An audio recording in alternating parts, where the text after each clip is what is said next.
join the international community in expressing our solidarity with the victims of torture who have endured this ordeal. To speak out against the detestable crime and also to sensitize and remind the global community and states of their obligation to take practical measures to prevent torture.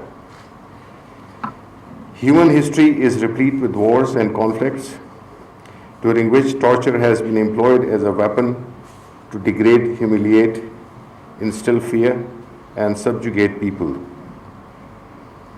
This horrible and inhuman pursuit regrettably continues to happen notwithstanding the UN conventions against torture and international laws forbidding torture and making it obligatory on states to take all appropriate measures to discourage and prevent it. Ladies and gentlemen, currently what is happening in the Indian-occupied Jammu and Kashmir and has been occurring there for the last 4 decades is quintessential of the states practicing torture and extrajudicial killings as a deliberate policy to muzzle the freedom movement with impunity.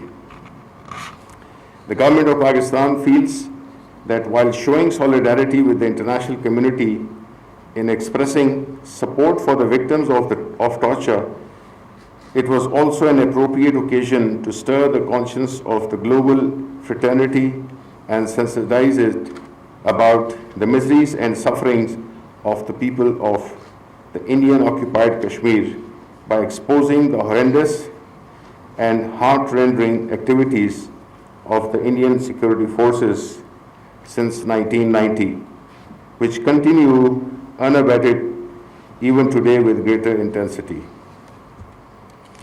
I express my gratitude to the eminent speakers, including Michelle Malik, who we consider as she is the bhabhi of the whole Pakistan, and other distinguished speakers like Maria Sultan, President and Chairperson of Sasi University, and my friend Ahmed Bilal Sufi, lawyer and former minister and advocate. I don't know if Parvez Ahmed, representative of Hurriyat Conference, has spoken or not. Nevertheless, his name is here. In their scholastic discourses and presentations, they have provided a deep insight into state terrorism by India, impact of military lockdown in Indian-occupied Jammu and Kashmir, violation of human rights by Indian security forces, and role of international organizations, sexual harassment and torture of women and children in Indian-occupied Jammu and Kashmir, and the nature and history of Kashmir dispute. Availing this opportunity, I would like to record my unqualified appreciation for Ms. Mashal Malik for her inspirational and motivational role for the Kashmiri youth to steadfastly espouse and support the stand taken by her husband and all parties Hurriyat Conference in Indian-occupied Jammu and Kashmir, as well as her untiring efforts to highlight Indian repression in the state. I would also like to acknowledge and eulogize the role played by Sardar Masood Ahmad Khan, President Azad Kashmir, and an astute diplomat for reinforcing efforts of the Pakistan government in regards to unraveling the real face of India before the international community, presenting the Kashmir dispute in its true perspective and nudging the conscience of global fraternity. Ladies and gentlemen, Indian-occupied Jammu and Kashmir is a story of betrayals, blatant defiance of UN resolutions, and a license for torture and extrajudicial killings.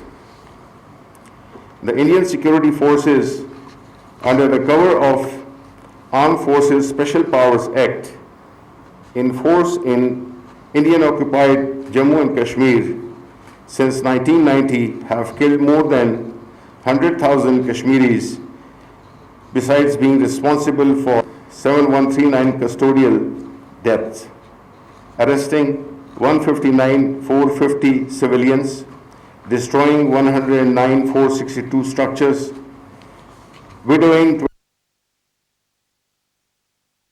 rending orphan 10,800 children, and raping and gang raping over 12,000 women.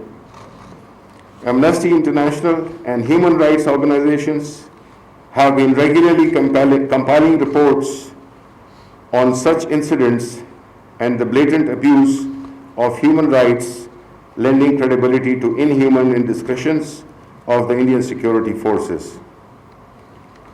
Who can forget the spine-chilling support of the massacre of January 6, 1993, when the Indian security forces went on rampage and killed 53 innocent Kashmiris, which the Amnesty International in its report said were part of consistent pattern of extrajudicial killings.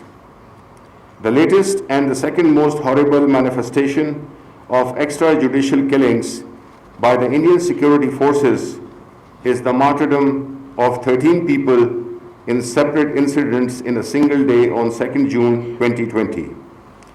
Using the repeated and unsubstantiated allegations of training and infiltration of Kashmiri resistant fighters to hide their crimes.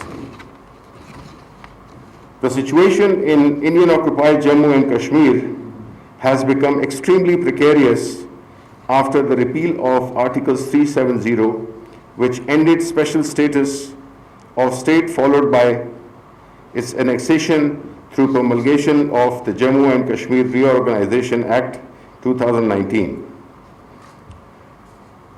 These actions and what is happening in the valley constitute a serious breach of international law, treaties and conventions on human rights and the UN resolutions on the issue.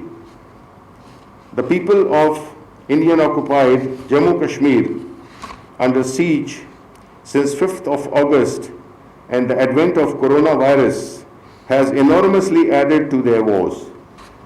Taking advantage of the world focus on the pandemic, Indian forces are persisting with taking Kashmiri lives through extrajudicial killings. During the last 5 months, 110 innocent Kashmiris have been martyred in fake encounters and the so-called cordon and search operations. Ladies and gentlemen, the redeeming factor in this regard is that the international community, owing to the diplomatic offensive of PTI government and the role played by the international media in exposing the Indian atrocities in Indian-occupied Jammu Kashmir, has refused to buy the Indian narrative of the situation in the state being its internal matter, and has expressed disapproval and concern on the abuse of human rights there. The UN human rights body has also corroborated Indian atrocities in Indian-occupied Jammu and Kashmir in its 2 latest reports. The UN Security Council, in its 3 meetings held in the backdrop of developments after 5th of August, has also reiterated that the solution of the Kashmir dispute should be in conformity with the UN Charter and the relevant resolutions, though no required initiative to resolve the dispute has come forth as yet. The Indian government, with a view to distract attention of the world from the state terrorism in Indian-occupied Jammu and Kashmir, has adopted a belligerent posture towards Pakistan by continuously violating the ceasefire agreement. Reportedly, during 5 months of the current year, India has committed 957 ceasefire violations and targeted innocent civilians in Azad, Jammu and Kashmir, while the tally stood at 3,000 during 2019. India has also resorted to naked aggression against Pakistan on 26th February 2019, when it sent its planes to bomb a non-existent camp of terrorists at Balakot and had its 2 planes downed by the Pakistan Air Force, besides the capture of 1 pilot, Abhinandan. Pakistan not only released the pilot soon after, but also showed remarkable restraint to avoid a military confrontation between the 2 nuclear states. Thanks to the friendly countries who played a role in diffusing the situation, Pakistan proved its peace-loving credentials to the world, simultaneously making a statement that it was capable of thwarting any aggression by its enemies. The alarming aspect of the permeating situation that India is neither willing to abandon its aggressive posture towards Pakistan nor amenable to rescinding her actions in Indian-occupied Kashmir to pave the way for resolution of the dispute. The proponents of RSS ideology of Hindutva, like Hitler, are bent upon jeopardizing peace and security of the region and reenact the cataclysmic events of Nazi era. Prime Minister of Pakistan, Imran Khan, warned the world about the likely repercussions of the Hindutva ideology for the region and beyond in his address to the UN General Assembly.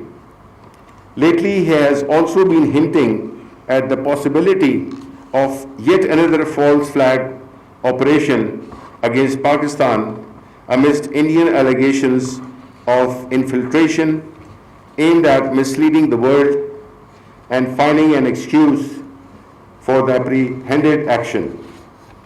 In view of the permeating situation, it was time that the UN and the international community woke up to the ground realities in this region, particularly the situation in Indian-occupied Jammu Kashmir, which is a potential nuclear flashpoint.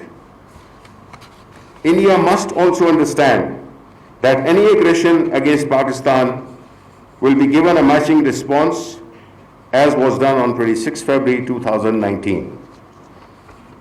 Pakistan has the capability and the will to defend its territorial integrity and any threat to its security.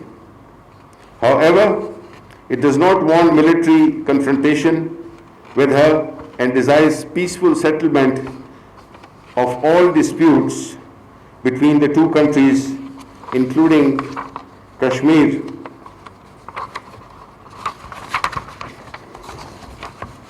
as per the resolutions of UN's Security Council.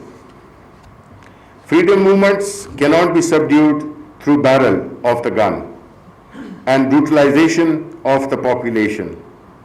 Such actions have a boomerang effect as they lead to strengthening of the resolve of the oppressed people to fight it out. This is amply proven by the freedom movement of the Kashmiris since 1989 and their continued resistance against Indian occupation. Ladies and gentlemen, let me conclude by saying that while Pakistan remains committed to resolving Kashmir dispute with India through peaceful dialogue in consonance with UN resolutions, it would not allow her to get away with annexation of Indian-occupied Jammu and Kashmir through a parliamentary decree and the merciless use of military might against the Kashmiris. Pakistan will continue to extend moral, political, and diplomatic support to their cause and persist with its efforts to expose Indian machinations to the world till an amicable solution to the dispute becomes possible. Pakistan, Paindawad. Thank you.